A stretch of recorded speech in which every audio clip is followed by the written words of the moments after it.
You talked about the 15,000 steps. Like you hear kind of, and I'm not throwing shade at anybody, but the kind of like soccer mom Fitbit kind of thing. Oh, I'm going to get my steps kind of thing. Yeah. I know that's a bit silly, but you're just throwing out.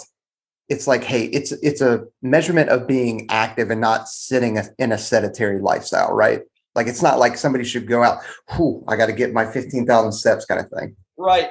I'm asking more than I'm telling. It's just the truth. Like this is uncomfortable truth. We are the unfittest humans in the history of the world. Yeah. Like I don't need a research study. Like I can, because by 2030 they project that 50% of all Americans will be obese. Now, we like that's uncomfortable to say. I think I'm not even allowed to say the word obesity anymore.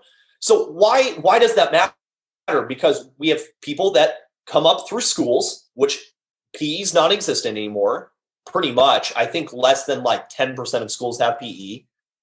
And then we know that with technology, people are more geared towards not going out inside and playing all day, right? And this sounds silly, but you add that's why bone injuries are higher than they've ever been. Like talk about when kids get to basic training, shin splints.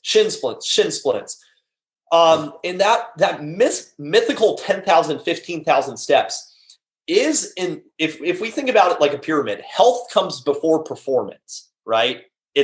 People don't want to talk about that because that means sometimes they've got to focus on non-sexy, healthy stuff first.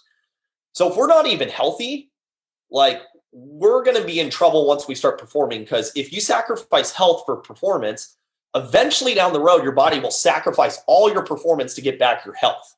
We could say joint health, we could say mental health, right? It's going to come back. So when it comes to just like the 10,000 steps, they have seen through Fitbit and studies that at around 10 to 15,000, more 15,000, that all-cause mortality, which is your chance of dying from anything, just plummets.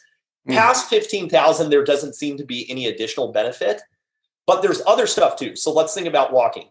So number one, walking is impact. People don't think of it. Number two, walking is generally really healthy for a lot of reasons, for blood flow, but a lot of people don't know your lymphatic system, which is your sewage system in your body, is only pumping when your calves are kind of flexing and contracting.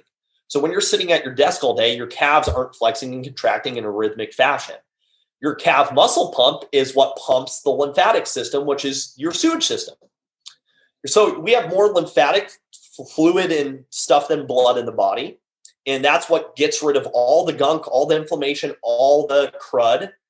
And so why walking is not only healthy for your mental health, for just blood flow, for your brain. We all know the benefits, right? It's also good for your immune system, for your lymphatic system, because you're pumping all that through. So just doing all that stuff is setting a foundation for health. Because think, if I can't even take 15,000 steps a day, what happens when I get to selection and it's 40,000 every single day plus load? Yeah, no, you're not right. You're not wrong there. It sounds so silly, but if you're not even used to 15,000 a day, and then all of a sudden we're at 40,000 plus 100-pound ruck, plus all the squats and lunges where your tissues are then smashed, right?